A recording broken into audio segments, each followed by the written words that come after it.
우리는 누구나 다 인정받고 싶어 합니다. 집에서 보면은 어떤가요? 우리 남편들은 아내들한테 인정받고 싶어 하죠.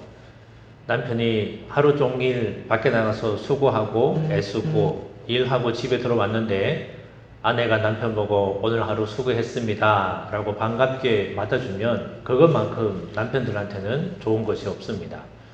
아내들은 또 어떤가요? 아마 기억이 이제 가물가물 하시겠지만 신혼 때를 생각해 보시면 내가 만들어서 내가 맛없는 음식을, 그래서 내가 먹지도 않는 음식을 남편이 인상 하나 쓰지 않고 맛있다, 물론 거짓말인 건 알지만 맛있다라고 이야기를 하면서 맛있게 먹어주면 또 자신이 인정받는 것 같아서 기분이 좋습니다. 그리고 자녀를 두신 부모님이라면 자녀들의 어릴 적의 그 모습들, 커가면서 엄마 아빠를 사랑하는 모습들, 또 엄마 아빠를 인정하는 그런 모습들을 보면 참 마음이 뿌듯하기도 합니다. 한때 저희 아이들의 꿈이 뭐였냐면 목사가 되는 게 우리 아이들의 꿈이었습니다. 한편으로는 마음이 철렁하지만 또 한편으로는 이 아빠의 모습을 보면서 좋아해서 나도 나중에 크면 목사가 될래요. 지금은 물론 이제 꿈이 많이 바뀌었지만 그런 모습들을 보게 되면 그래도 내가 우리 아이들한테 인정받는 부모구나 라는 생각이 들면 기분이 좋습니다. 또 우리 아이들은 어떤가요? 우리 아이들은 부모님으로부터 잘했다.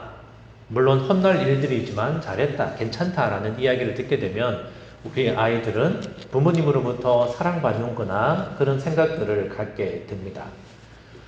직장에서도 마찬가지지요. 우리 직장에 있는 상사들이 내 윗사람들이 아이고 잘하고 있습니다. 잘하고 계십니다. 훌륭합니다. 라고 그렇게 인정받으면 기분이 좋습니다. 우리가 신앙생활을 하고 있는 이 교회 안에서도 권사님 너무 좋아요. 집사님 너무 좋습니다. 제가 설교 끝나고 나서 목사님 오늘 설교 너무 은혜 받았습니다. 그런 이야기를 들으면 다들 너무나 좋습니다. 이처럼 우리는 누군가로부터 잘하고 있다, 믿을 수 있다, 그런 말들을 듣고 싶어 합니다. 왜 그런가 하면 인간은 누구나 이 인정이라고 하는 그것이 우리의 마음 깊숙이 자리 잡은 갈망이기 때문이지요.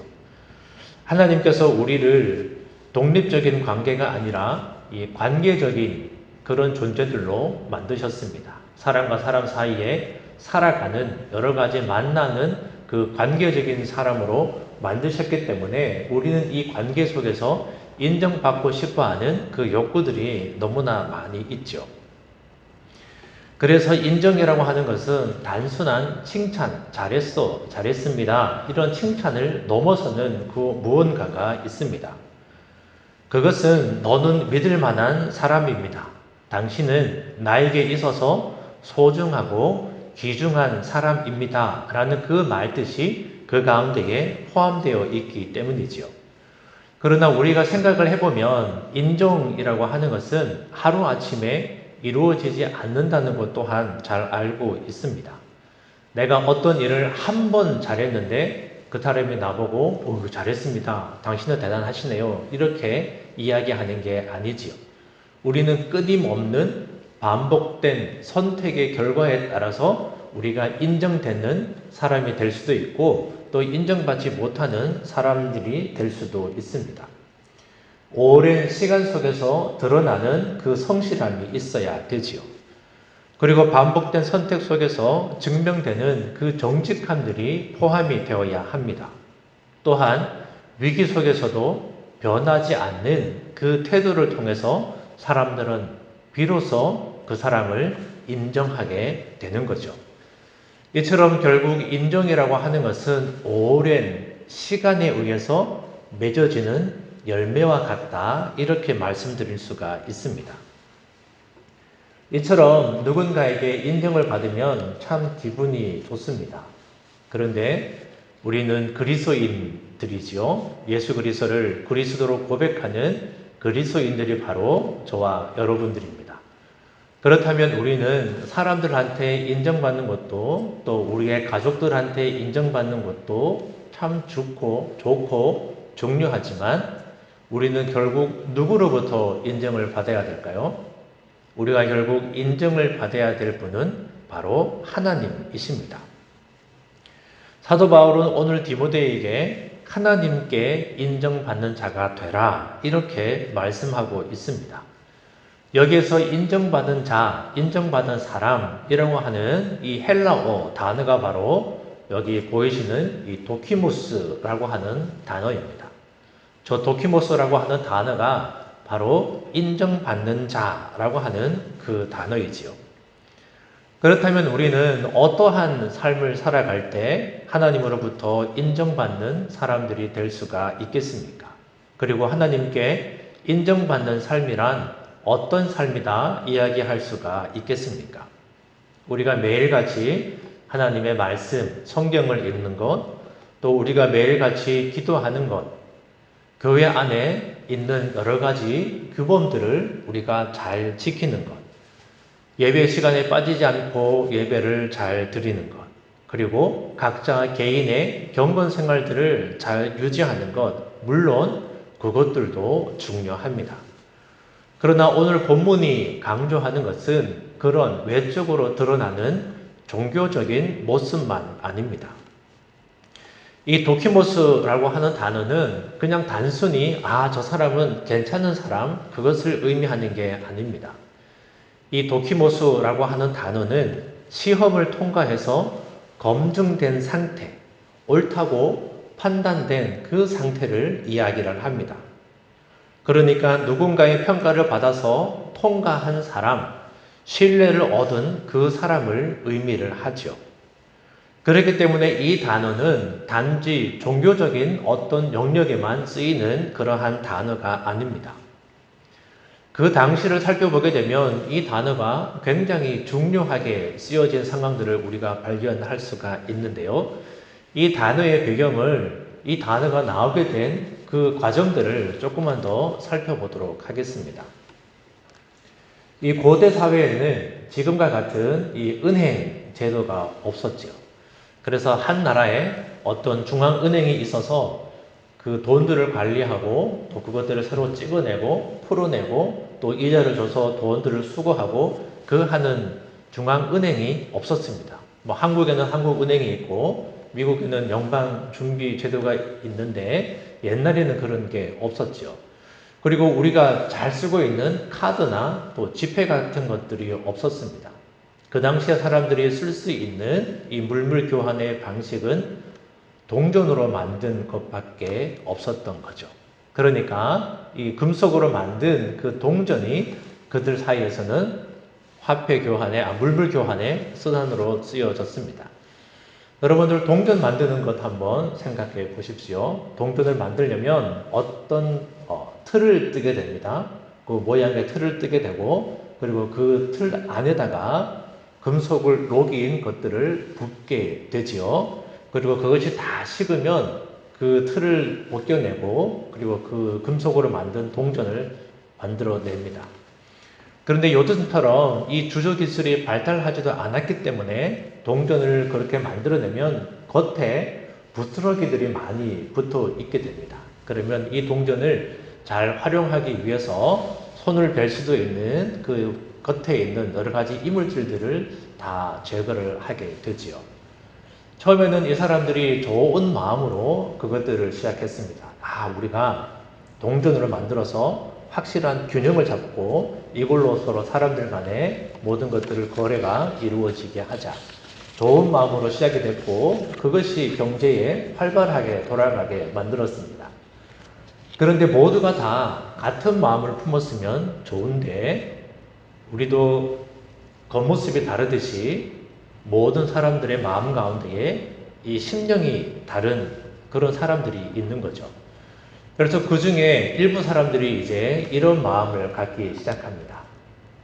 내가 동전을 만들었는데 겉에 있는 그 것들만 벗겨내는 게 아니라 조금만 더 갈아내면 나에게 이득이 있지 않을까라는 그런 불건전한 생각을 하는 사람들이 드러나게 됩니다. 그래서 예를 들어서 동전 하나를 만드는데 10g이 들어간다고 하면 어떤 사람은 거기서 조금 더 깎아서 9.5g의 동전을 만들게 됩니다. 그러면 어떻게 될까요? 나한테는 0.5g의 이익이 생기는 거죠. 목사님, 그거 뭐 0.5g, 뭐 1g, 2g 해가지고 얼마나 큰 이득이 남겠습니까? 라고 이렇게 생각할 수도 있습니다. 그러나 이게 눈에 잘 띄지 않는 만큼 아주 조금씩, 한 번에 조금씩, 그러나 그것이 수백 번이 되고 수천 번이 되고 수만 번이 되게 되면 어떻게 되겠습니까? 조금씩 모았던 그 금속의 부스러기가 결국은 또 다른 동전을 만든 재료가 되고 나에게 막대한 이익을 가져올 수 있게 됩니다. 이처럼 작은 속임수가 반복될 때 그것은 커다란 부종으로 생겨나게 되는 거죠. 오늘날에도 금을 속이는 경우들이 참 많이 있습니다. 옛날에도 금이 소중했고 요즘에도 금이 참 소중합니다. 몇 년 전에 중국에서 아주 큰 뉴스가 하나 떴습니다. 그 뉴스가 뭐냐면 몇 년 전부터 중국이 엄청나게 금을 사들이기 시작했는데 그 금 열풍을 이끌고 가짜 금을 만드는 사람들이 엄청나게 많아졌습니다. 그 사람들은 금을 어떻게 만드느냐? 안에는 다른 물질을 넣어놓고 바깥에는 금을 아주 두껍게 도금을 하게 됩니다. 그러면 여러 가지 검사를 하게 되면 바깥에 있는 두꺼운 그 금 부분만이 확인을 할 수가 있기 때문에 실제 금이다 라고 이렇게 이야기를 하죠. 왜냐하면 그 금을 가릴 수가 없어서, 금괴를 가릴 수가 없기 때문에 바깥에만 검사를 하는데 똑같이 나옵니다. 그래서 그 많은 금들이 시중에 유통되게 됩니다. 요즘에는 또 기술이 발달해서 텅스텐이라고 하는 금속이 많이 쓰이는데 이 금속은 금과 무게와 부피가 비슷하다고 합니다. 그래서 이 텅스텐을 섞은 그런 금괴들이 많이 유통이 되기도 하지요. 몇 년 전 또 한국에서는 이런 뉴스가 나왔습니다. 금을 세공하는 그 세공업자가 주인 몰래 조금씩 더 깎아서 그것들을 모아놨다가 부스러기를 모아놨다가 몰래 팔았던 그 사건이 있습니다. 그 조금씩 부스러기 모아가지고 얼마나 되겠냐라고 생각을 했지만 그 당시에 약 한 3억 원 이상의 부당이익을 취했다. 그래서 경찰에 고소를 받고 결국 구속된 그 사건들도 있습니다. 이처럼 처음에 볼 때는 얼마 안 되는 것 같은 작은 부스러기지만 그것들이 모여서 엄청난 이익을 가져주는 거죠. 그런데 문제는 단순히 그 돈의 액수가 아니라 그렇게 되게 된다면 신뢰가 무너지게 되는 것이 사실이죠. 기록에 따르게 되면 1세기 아테네에는 이러한 동전 훼손을 금지하는 법들이 이미 그때 여러 법들이 제정되었다고 합니다. 그만큼 그 당시에 이 동전으로 만든 화폐에 대한 신뢰가 무너졌다라는 뜻이지요. 그렇게 되면 시장 가운데에 불신이 가득하고 무엇이 진짜이고 무엇이 가짜인지 분간하기 어려운 시대가 되어 버렸습니다. 그런 상황 속에서도 원칙을 지키는 사람들이 분명히 존재하지요. 환정산들 가운데에 어떤 이들은 절대로 이 무게가 부족한 그 동전들은 받지 않았습니다. 아무리 이익이 된다고 해도, 아무리 다른 사람이 다 그렇게 한다고 해도 그들은 명확한 기준을 가지고 그 기준대로 살았던 사람들이 있습니다. 정확한 무게, 정확한 화폐만을 거래했죠. 그래서 그런 사람들을 뭐라고 불렀냐면 바로 도키모스 이렇게 불렀습니다. 시험을 통과한 자, 믿을 수 있는 자, 검증된 사람들, 그 사람들을 그들은 도키모스라고 불렀던 것이죠. 그래서 이 도키모스라고 하는 단어는 단지 한 개인의 성품, 저 사람은 좋은 사람, 저 사람은 인정받은 사람, 저 사람은 괜찮은 사람, 이 한 사람만을 의미하는 것이 아니라 그 사회의 신뢰를 지탱하는 기준이 되었던 바로 그 사람들을 도키모스라고 이렇게 불렀던 것이지요. 그리고 시간이 지나서 이 단어는 교회 안으로 들어오게 됩니다. 그리스도인들을 가리키는 그 표현이 도키모스로 바뀌게 되지요. 왜 그런가 하면 초대교회 성도들은 세상 속에서 정직과 신뢰의 상징이 되었습니다. 거래를 속이지 않았고 또 약자를 착취하지 않았고 손해를 감수하더라도 그들은 거짓을 선택하지 않았습니다. 그래서 세상 사람들은 초대교회 사람들을 보면서 저 사람들이 바로 정직한 사람, 도키모스 이렇게 불러왔던 것이지요. 그렇다면 그들은 어떻게 그렇게 살 수가 있었습니까? 그들은 바로 가지고 있었던 기준이 세상의 기준이 아니라 하나님의 말씀, 하나님의 의로움이 그들의 기준이 되었기 때문에 그들은 그렇게 살 수가 있었던 것이죠. 그래서 오늘을 살아가고 있는 우리들에게 이렇게 묻지 않을 수가 없습니다. 과연 지금 현실에 우리 그리스도인들은 이 세상에 도키모스라고 불릴 만한 사람들인가? 여전히 우리들은 정직과 신뢰가 우리의 기준이 되는가? 아니면 더 이상 세상 사람들은 우리들한테 그 정직과 신뢰를 기대하지 않는 그런 시대를 살아가고 있는가? 아마도 많은 분들이 느끼시겠지만 지금 이 세상 사람들이 우리 그리스도인들을 바라보는 그 시선들은 여전히 차가운 것들을 우리는 느끼게 되지요. 왜냐하면 우리는 이미 정직과 신뢰를 그들로부터 잃어버렸기 때문입니다. 그러면 우리는 어떻게 해야 될까요? 그들로부터 다시 한번 정직과 신뢰를 얻을 수 있어야 되겠습니다. 그러면 어떻게 살아야 되는가? 초대교회 그리스도인들이 살았던 것처럼 하나님 말씀 중심의 삶으로 우리는 돌아갈 수 있어야 되는 거죠. 이제 우리는 믿음으로써 우리의 정직을 지키고 또 세상으로부터 인정받는 그런 도키모스의 삶을 다 살아갈 수 있는 저와 여러분들이 되실 수 있기를 주의 이름으로 축원합니다. 아멘. 그리고 성경은 또 다른 한 곳에서 이 단어를 사용하고 있습니다. 야고보서 1장 12절 말씀인데요. 우리 한번 같이 읽어보시겠습니다. 시험을 찾는 자는 복이 있나니 이는 시련을 견디어낸 자가 주께서 자기를 사랑하는 자들에게 약속하신 생명의 면류관을 얻을 것이기 때문이라. 아멘. 여기에서도 도키모스라고 하는 이 단어가 쓰여 있는데 어디에 쓰여 있냐면 시련을 견디어낸 자.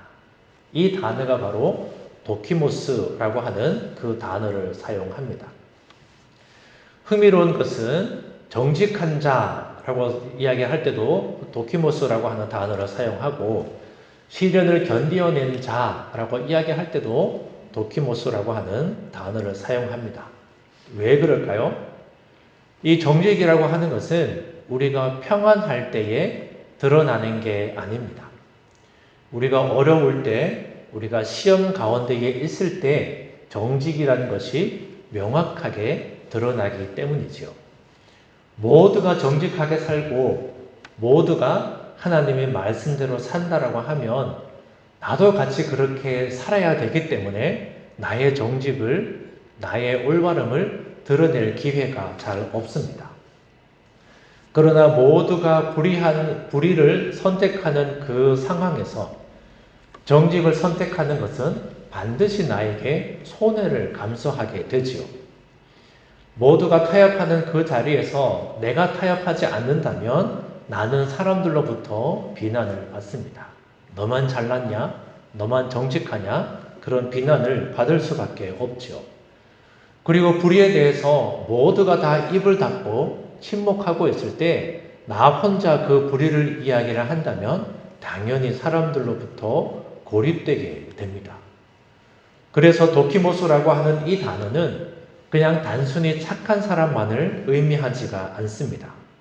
그는 시험을 통과한 사람, 여러 가지 불의 가운데서도 정직을 지켜낸 사람, 불의의 압력 속에서도 그 무게를 잃어버리지 않는 사람, 시련이 있지만 그 시련을 견뎌낸 사람, 그런 사람이 바로 도키모스라고 불리어지는 것이죠. 그러므로 시련을 견뎌낸다는 것은 단지 그 어려움을 참고 버틴다라는 의미가 아닙니다. 불의가 일상이 된 자리에서 하나님의 의로움을 포기하지 않는 것입니다. 억압과 조롱 속에서도 하나님의 기준을 내려놓지 않고 살아가는 사람입니다. 세상이 동전의 무게를 조금씩 깎아내듯 우리의 양심과 신앙을 조금씩 깎아내려고 할 때 우리의 그 기준, 본래의 무게를 끝까지 지키는 것이 바로 도키모스의 삶인 것이죠. 우리의 신앙은 어느 날 한순간에 무너지지 않습니다. 조금씩 우리의 신앙은 깎여 나가는 거죠.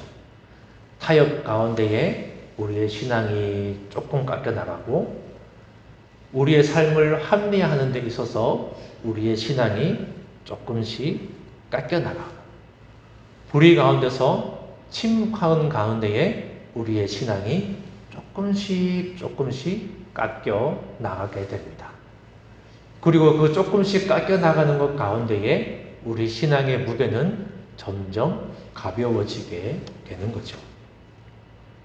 그래서 우리는 늘 스스로 점검해야 될 필요가 있습니다.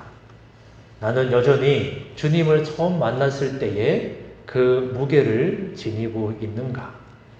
나는 여전히 하나님 앞에 동일한 양심을 잘 가지고 있는가?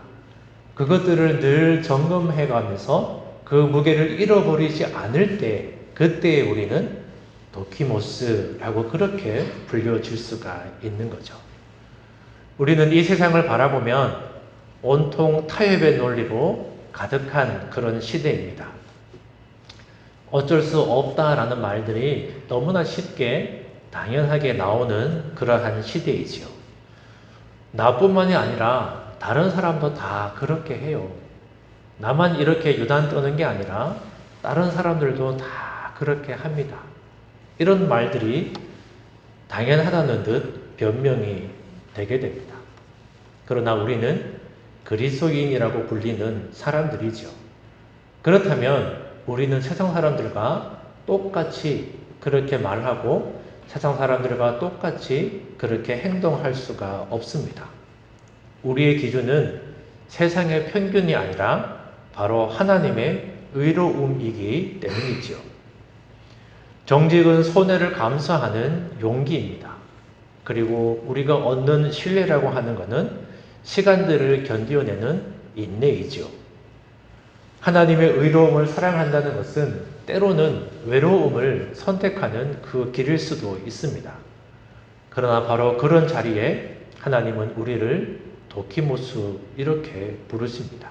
시험을 통과한 자, 검증된 자, 인정된 자, 그런 자로 우리를 부르시는 것이죠. 세상은 여전히 우리를 손가락질하고 세상은 여전히 불의 가운데에 타협하면서 모두가 둥글게 살아가자 이렇게 이야기하고 있는 것 같지만 그러나 그들은 여전히 진짜를 찾고 있습니다. 무게가 정확한 동전, 믿을 수 있는 사람, 신뢰할 수 있는 삶, 그러한 사람들을 세상 사람들은 여전히 찾고 있는 거죠. 바로 그런 자리에 저와 여러분들이 서셔야 됩니다. 모두가 무너진다고 할지라도 나는 무너지지 않겠다라고 결단하는 사람, 모두가 포기할지라도 나는 하나님의 의로움을 포기하지 않겠다라고 말하는 사람, 그 사람이 바로 세상의 기준이 되고 그 사람이 바로 저와 여러분들이 되셔야 된다는 거죠. 여전히 어렵고 힘든 우리의 삶 가운데에 있지만 하나님께서 정해놓으신 그 길들을 정직하게 가실 수 있기를 바랍니다. 그래서 우리 모두가 하나님과 세상 앞에 검증된 사람들, 정직과 신뢰의 기준이 되는 사람들, 또 시련을 견디어내는 도키못으로 살아갈 수 있기를 소망합니다. 그래서 하나님 앞에 어디 내놓아도 부끄럽지 않을 나의 일꾼, 이렇게 부르실 수 있는 저와 여러분들이 되시기를 주의 이름으로 축원합니다.